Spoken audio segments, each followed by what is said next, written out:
जब वो उत्तर प्रदेश में 4 बार मुख्यमंत्री थी तो उनके कार्यकाल में बहुत सारे डिग्री कॉलेज बने, यूनिवर्सिटियां बनी, ITI कॉलेज बनी और प्राइमरी स्कूल भी बने।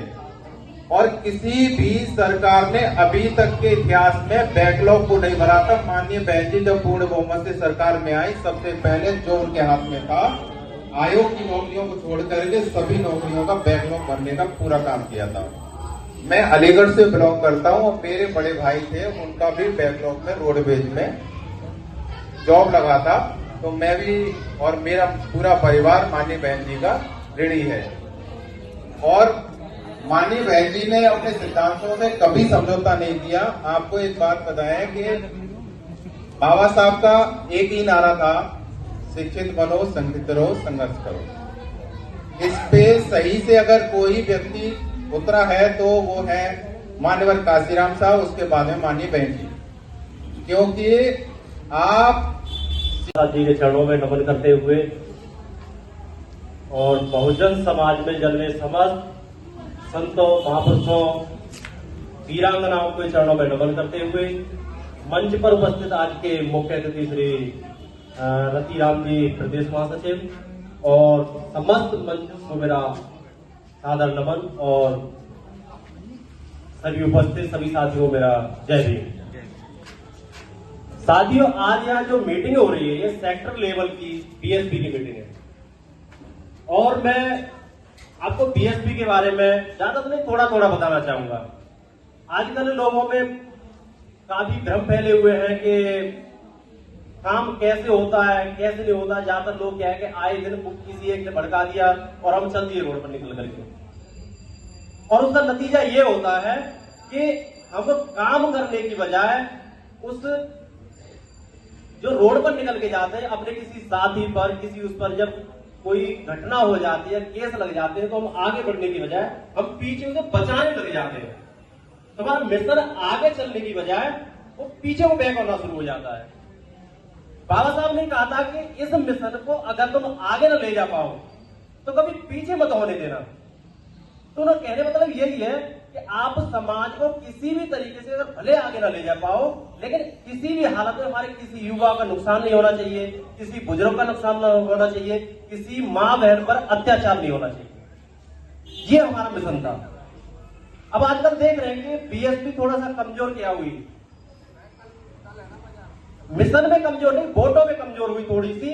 और आपने देखा होगा कि हरिद्वार शहर में ही, हरिद्वार के विभिन्न क्षेत्रों में हमारे ऊपर एक अत्याचार की लहर आ गई है, जिसमें आपका बेलड़ा एक प्रकरण था कि जिसमें कम से कम 200-300 लोगों पर केस हुए थे।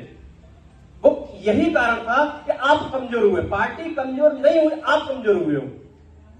अगर कोई ये सोचता है कि इससे पार्टी को नुकसान है, पार्टी को नहीं, ये हमें नुकसान है, हमारा व्यक्तिगत नुकसान है, हमारे माँ बहनों पर अत्याचार हो रहा है। अभी एक लड़की थी यहाँ पर सांतरसा में, सांतरसा में लड़की की हत्या हो गई, क्या हुआ उसमें?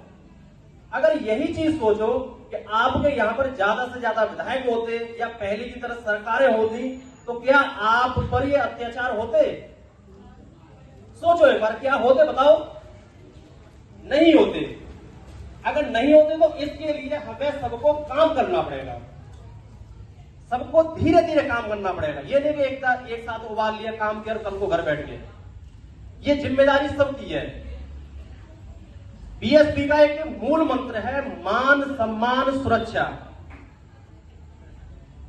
मान सम्मान युवा बुजुर्गों का और सुरक्षा महिलाओं की, हमारी माता बहनों की। अगर आपको ये दिख रहा है कि लग रहा है कि हमें सुरक्षा चाहिए तो हमें भी थोड़ा थोड़ा सभी को काम करना पड़ेगा। कोई जरूरत नहीं आपको कि आप जाएं और उस पर जाके आंदोलन करें। आपको चुपचाप जाकर के एक सिर्फ वोट डालना है। वोट डालते टाइम तो कोई देख नहीं रहा किसको दे रहे हो, किसको नहीं दे रहे हो। लेकिन आप अगर अपनी पार्टी को वोट दोगे तो उसका फायदा ये होगा कि आपको रोजगार मिलेगी, सुरक्षा मिलेगी और मां बहनें हमारी सुरक्षित रहेंगी। अभी आपने देखा भी होगा कि जैसे ही लोकसभा के चुनाव हुए और हमें यूपी में 10% 9% वोट मिला, उसके बाद एक ऐसा अत्याचारी लहर आई कि अलीगढ़ में एक लड़का मारा गया, बांदा में मारा गया, फिरोजाबाद में मारा गया, एक हत्या उसमें गाजियाबाद में हुई। उसी समय पर सांद्रता में भी हो। तो ये क्या है कि योजनाबद्ध तरीके, आप कमजोर हो रहे हो, इसीलिए पहले का टाइम लौट के आ रहा है, जो पहले कभी होता था कि हमारे ऊपर अत्याचार की बाढ़ हुआ करती थी। तो सभी साथियों से मेरा अनुरोध है कि इसमें थोड़ा थोड़ा सभी सहभागिता अपनी निभाएं, आगे बढ़ें और इसमें थोड़ा थोड़ा काम करें। और विशेषकर मैं अपने युवा साथियों से मैं कहना चाहूंगा, इधर में सभी युवा साथी बैठे हो, मेरे हम उम्र भी है, छोटे भी है, बड़े भी है, कि मांडेवर साहब एक बात कहते थे कि हमें अपने दिल में आग और दिमाग में ठंडक रखनी चाहिए। समझे मेरी बात को, मुझे वो कह रहा हूं कि हमें अपने दिल में आग और दिमाग में ठंडक रखनी चाहिए।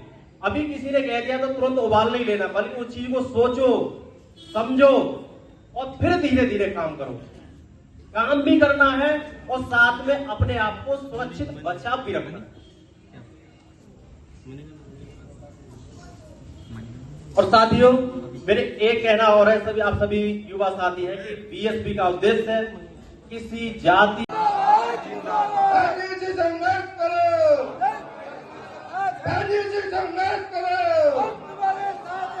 बाबा भीमराव अम्बेडकर अमर रहे, डॉक्टर भीमराव अम्बेडकर जी अमर रहे, बाबा साहब अमर रहे, बाबा साहब अमर रहे, मान्यवर काशीराम साहब अमर रहे।